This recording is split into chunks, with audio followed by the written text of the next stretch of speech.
Our main talk today is from a member of our own community. He is a local speaker. He has a podcast, JRR Talking. He is it's a great name for a podcast.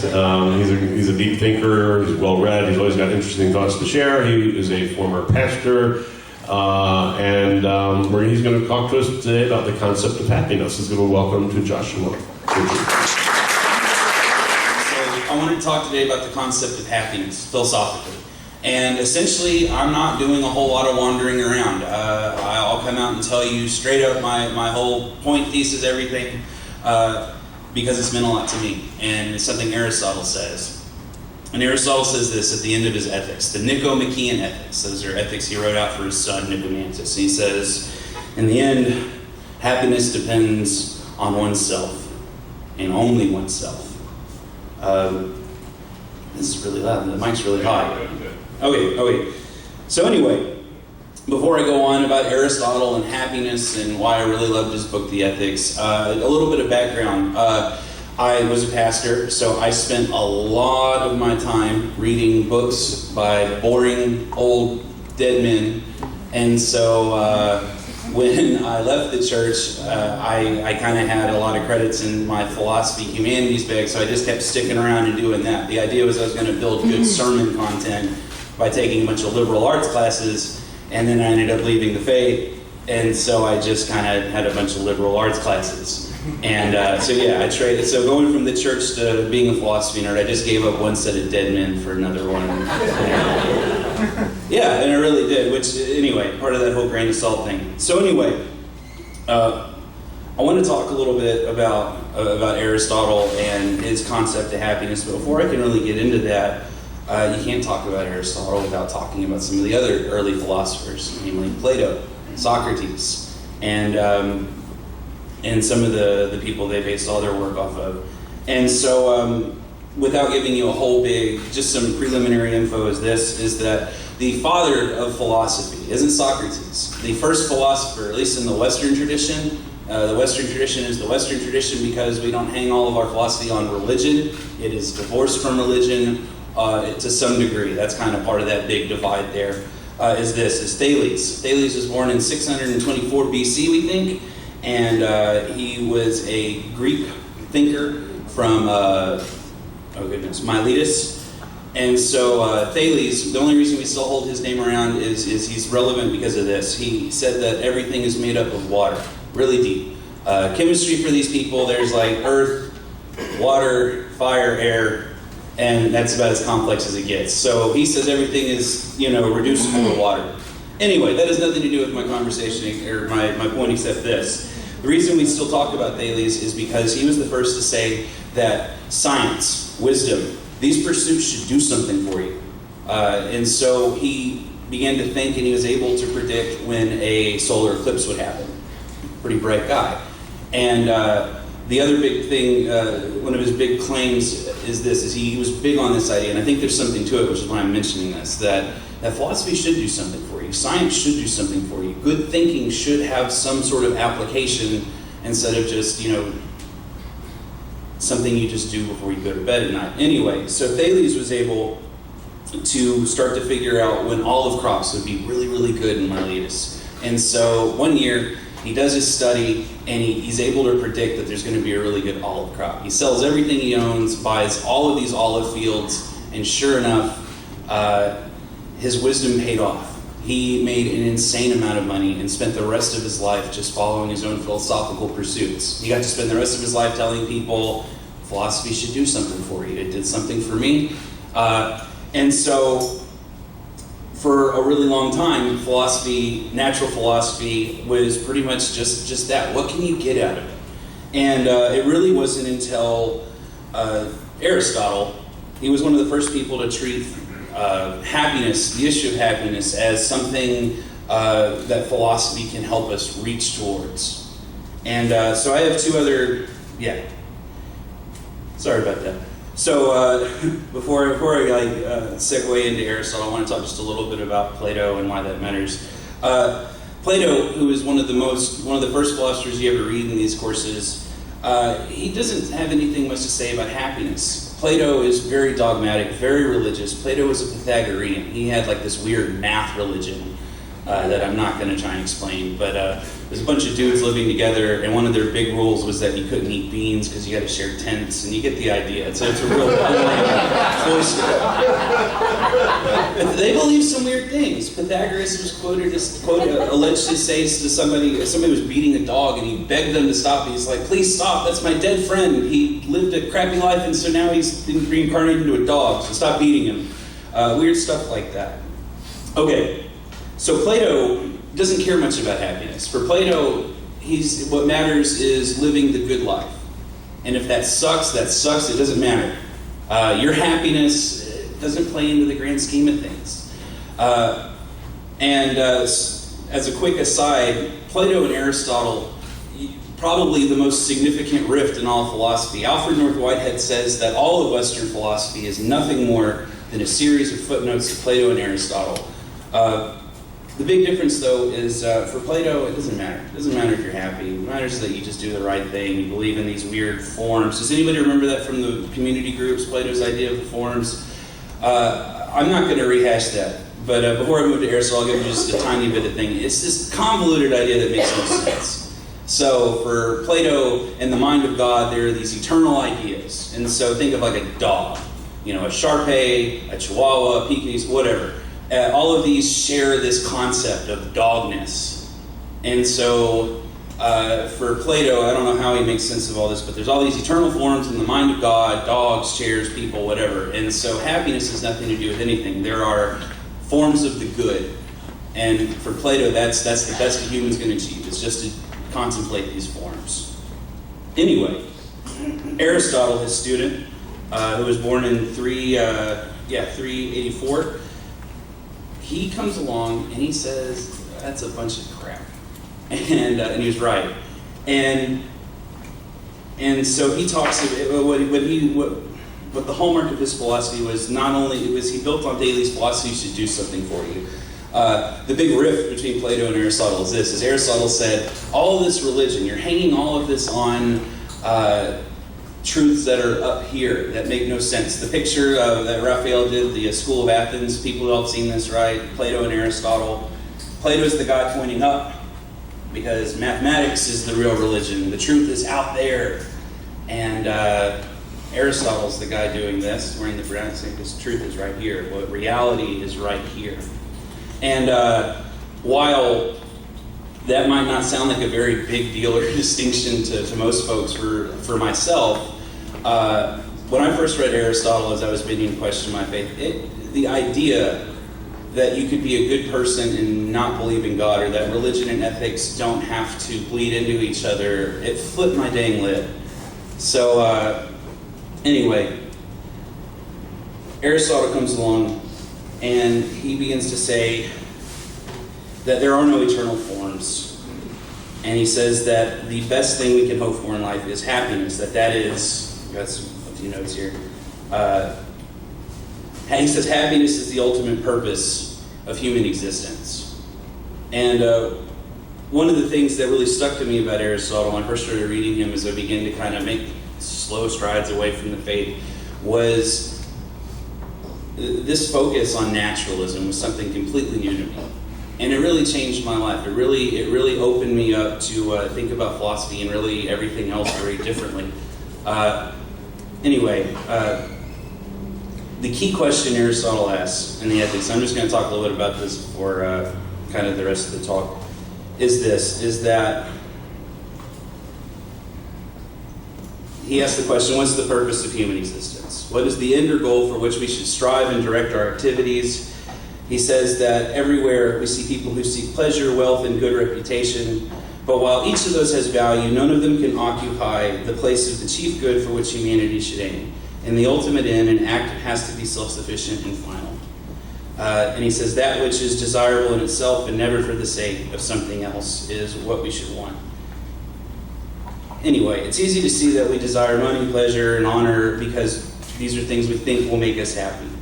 It seems that all other goods are a means toward obtaining happiness, and happiness is itself its own end. So anyway, Aristotle says this: happiness is really, it's a state of the soul. So at first, moving away from like these weird spiritual ideas, for Aristotle, happiness is nothing more than living well. He comes out and he says, I don't have anything super special for you. I don't have any highfalutin thoughts on happiness except this, that happiness isn't just this fleeting feeling. It's not, it's not just the night of drinking. It's not just, brief moments of passion. He says happiness is living as best you can. Happiness is living not just authentically, but by doing the right thing, and letting that shape your character. It's something that you practice. Anyway, when he talks about happiness, he doesn't talk about the feeling of temporary joy. What he talks about is, it's a Greek word, eudaimonia, fullness of spirit, fullness of self, to be content and happy. And he says that, in the Ethics, he says this is it. He's like, he kind of pulls down and he says, I don't have, kind of like I said earlier, there isn't this mystical answer to the question of happiness. He says the best we can hope for is to live well, to comport ourselves well. And so the definition he says is this: the function of man is to live a certain kind of life, and this activity implies a rational principle. And the function of a good man is the good and noble performance of these. And if any action is well performed, it's performed in accord with the appropriate excellence. If this is the case, happiness turns to be an activity of the soul. It's something that you do. It's something that happens after working at it. And so, in replacement of Plato's giant idea of the forms, Aristotle says this, that happiness is found by pursuing virtues, and the way to be virtuous is to seek the mean in all things. So, Aristotle says everything exists on these two extremes of excess and defect. And part of the question as to ethics, what makes it so difficult, is that different people have different paths to be good.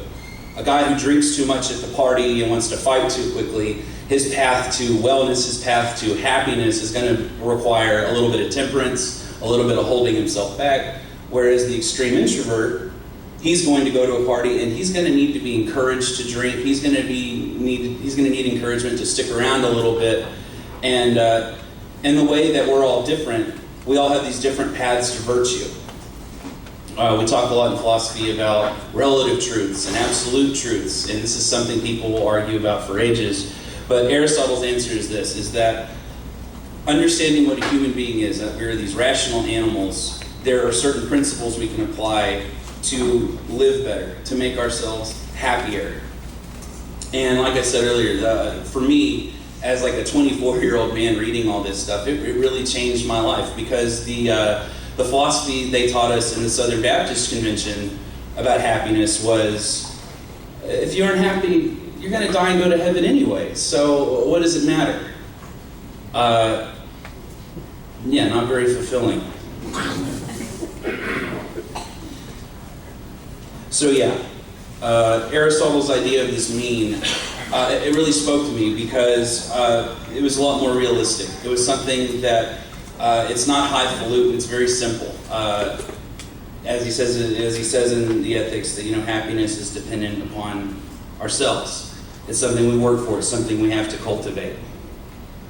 And so similarly is with our minds. Exhibiting too much passion can lead to reckless acts of anger or violence, or it can be injurious to your mental well-being as well as to others. Yet not showing any passion is a denial of one's human nature, results in sickly qualities, morbidity, dullness, and antisocial behavior. The healthy path is the middle path. Though remember, it's not exactly the middle, given that people who are born with different natures will have different paths to virtue, kind of like people who have different tendencies will require different paths to well-living. So kind of like my whole analogy earlier about people who are introverted or extroverted at parties, there's going to be different actions they'll have to take to maybe fit in. So Aristotle concludes that goodness of character is a settled condition of the soul which we will or choose, and that being determined by the rules of reason, or whatever we like to call it, is what makes a man wise, choosing to live that way. And so the end of my sermon is kind of this, was that this idea, which it might not mean as much to other people, or perhaps I'm not explaining it as well as I should. But for me, this is something that the idea that philosophy should do something for you, like Thales said. It's something that in the past few years has become more important to me, this question of how do I want to live? What kind of person do I want to be? And I'm fascinated that we have spent the past 2,300 years asking these questions of trying to figure out how can I maximize happiness? How can I maximize my fulfillment in life? And can reason do anything to help us with that? I would say the answer is absolutely yes. And so my conclusions are pretty simple. That happiness is the ultimate end and purpose of human existence. Happiness is not pleasure. It's not virtue either. It's the experience of trying to live well. And that it's something that is cumulative. It takes time. And so the concept of happiness is not something that, it's not this big fancy thing. As my dad used to tell me as a kid, if you want something, you're going to have to work for it. Otherwise,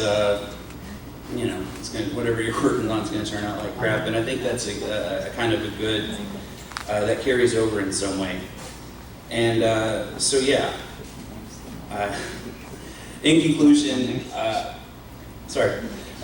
conclusion, I think that just me personally, Aristotle and this idea, this ethical idea, the concept of happiness, that we can use reason to make our lives better, it's something that fascinates me, and it's still new to me over the past 4.5 years, and it's something I just kind of wanted to, on my birthday, talk a little bit about it here, because I think people like this are kind of like the founding fathers of, groups like ours in a certain way. We don't have church fathers, but if we did, my vote would be for Aristotle. And on that note, I'm going to wrap this up. So thank you. Any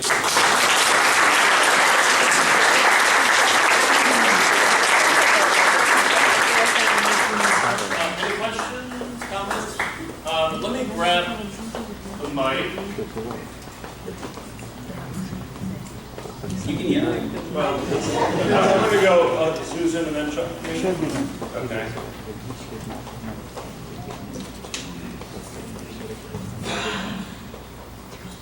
Is there any conflict between what you're saying and what Mike tells us all the time, which is it's all about community and our part in the community? I don't think there's a conflict, but I think what you're saying is a small section, but maybe not. Well, I think the idea is this, is that, no, there is no conflict there. I think Aristotle would probably very much agree that community is incredibly important. In fact, he says that ethics is a branch of politics. How you organize your community is directly in touch with ethics. He also says a lot of things that are awful and atrocious, but some of the things he gets right.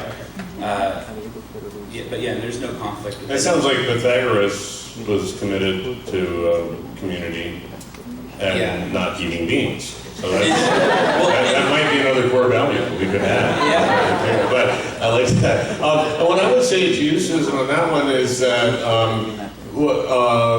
and I just want to, I would never say that this is the be-all, end-all of human happiness, and I hope you never heard that, because that's not what I intended to say. But I like what you said about, it seems to me like there's kind of a less dualism, and if I understand this correctly, in Aristotle than in Plato, who he had a lot of dualism that crept into Christianity through Plato. And I like what you said about different paths to virtue for different people, recognizing the complexity. So, like, all human beings are, like, we're on a spectrum, whether it's, gender or dietary proclivities or sexual orientation or whatever, introvert, extrovert. And I even think that we're probably on a different, spectrum for community. Like, some people really need a lot of community, other people need very little community, and a lot of people are somewhere in between. And I hope that that's what we're forming here, is a kind of community that you can connect at the level that works for you. Does that make sense? So, you don't have to be here every Sunday, but if you want to be, we'd love to see you, or if you want to maybe just connect it to social events. I mean, so we're trying to accommodate the different varieties of need for community that people actually have and fulfill them in a way that suits those different patterns. I think, you okay? Yeah, fine. You said Aristotle considered happiness the experience of trying to live well. Yeah, well, yeah, it's an experience. It's something. It's like an existential thing. It's a process of the soul to kind of put that in different words.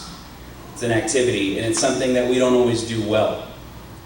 Some people are perfectly miserable, like the alcoholic who says I'm only going to drink one day a week, and so they make themselves miserable Monday through Saturday, and then Sunday. Not that I would ever drink on a Sunday, but especially. And I definitely didn't drink last night at the party, and it's definitely not too bright in here either.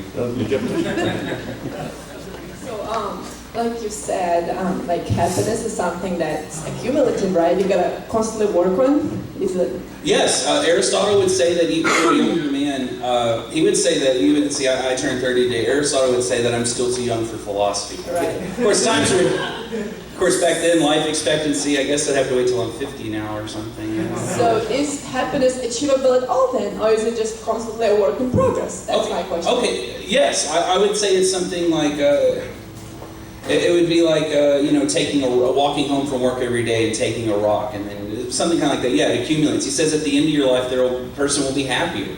And oddly enough, they're weird. Maybe you will be happier when you're like old and sick, right? Well, actually, and this is only one study I read, so I can't pretend like I actually know a lot about this. But there was a pretty big study I remember reading about where they interviewed a bunch of people in their 70s, and they said, what decade of your life was the happiest? Oh, the last one. Well, what about before that? Oh, the one before that. That was number 2. And people all the way back. Most people, at least most people in this study would say that, yeah, in recent years they were just as happy. I certainly feel a lot happier at where I'm at now than, say, at 20 or 25. Actually, I've read some of that stuff too, and you're getting ready for a rough patch. But seriously, the middle age is awful, and then but you're right. The people in their 70s are some of the happiest, and then they keep getting happier, and then until you get just really. Anyway. But as an addendum quick to that, that's kind of the whole point, I think, of the exercise, though, is, when Joel Osteen talks about happiness, and when some of these other Greek authors who I wouldn't exactly call philosophers, they write an enormous amount, but Aristotle's book is kind of like, and even for Plato, it pops that balloon. And he says, look, happiness is right here. Reality is right here. The only chance you have of being happy is if you're hoping to be in ecstasy every minute of your life, maybe you can do some drugs and that'll make you happy. You will feel happy for a while, but it won't be genuine. And the cost will be horrible. But really what he gets at is that you're not always going to feel happy. That happiness is something that it comes in the slow moments. It's something that you develop over time. It's fullness of being, as he would say. And for me, the reason I found that so attractive, and I didn't quite explain this quite as well because I got a little bit nervous over my words, is that, the reason I went into church, the reason I started taking in, a lot of the church teaching, and the reason I wanted to go into ministry was because I wanted to be happy. I thought God would, God wants you to be happy. You're going to go to heaven forever, and in the interim, you're going to spend time with, they sold me at least this idea that, you're going to feel great. Life's going to be awesome, and who doesn't want that? And after a while, when you leave the ministry, you kind of find out Santa Claus is dead. And so for me, it wasn't like this is the most exuberant thing out there, but to me, there's something that at least it holds water. This idea that contentment is the goal, and that treating others well and treating yourself well will get you a lot closer to where you want to be than, religion or, any other kind of religious rite. So, sorry, I went on there. One more. Okay, yeah. Yeah, my mom used to tell me all the time, too, also, don't worry about your being happy now. You have an entire heaven to look forward to, so you just need to work hard now.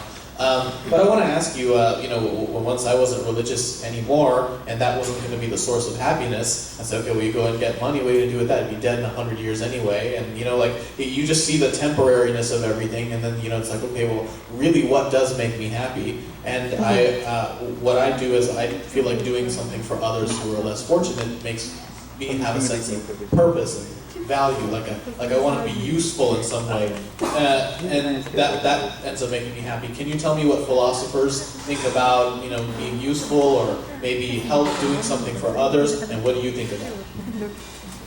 Well, I would think a lot of, especially the Greeks, like Aristotle is one of my favorites, but I would say that a great many of them understand the value of community. And I would say, I think there's a lot of truth in that, personally. As far as what that has to do with philosophy, I think it's a great recommendation. As for thinkers, I think a great many. David Hume, he pops to mind first, because he says that, he says, at times, philosophy can seem so gloomy, it can seem so boring. He's like, and when this happens, it's important to remember the value of 10-pin, bowling, and drinking with your friends. Which is not exactly the same thing, but in a way I think it is. Spending time with people, engaging. Like for me, that's probably what makes me happiest is friendships, having loving relationships with people and developing those. It makes me feel a great amount of fulfillment. I think a lot of philosophers pick up on that communal aspect. And so yeah, I don't have like a better answer, because almost every philosopher is going to be like, well, of course, yeah, community is important. But actually doing that, being authentic about that is something that it's a little bit more difficult. I had a quick final thought, because this came to me listening to the conversation, and that is, and maybe this is just a question for you all to think about. I'd be interested in your response, maybe not now, but, well, no, just because, I don't want to put anybody on the spot, that's all. But, so their lithium is, and there's a couple doctors in the house, right? So that's like an effective mood stabilizing deal, right? And used therapeutically for quite a long time. There are places in the world where lithium naturally occurs in the drinking water, almost at therapeutic levels. Now, what they have found is that there is a correlation that the areas where lithium naturally occurs in the drinking water, there is significantly lower crime, significantly lower incidences of violence, and much happier populations, just naturally. Now, if we put, and this is just, I'm just thinking out loud, okay? If we put fluoride in the drinking water to prevent cavities, if you could increase general happiness levels with the introduction of lithium, because bear in mind, everything we've been talking about is essentially managing neurochemical reactions in your brain. That's what we're talking about. If you could put lithium in the drinking water to increase happiness levels, would there be something wrong with that? But I would say if you wouldn't want to do that, then ask yourself, why would you not want to? I think let's talk about that over lunch at the Corner Bakery, 107 Yale Street, after the deal. Okay, thank you so much.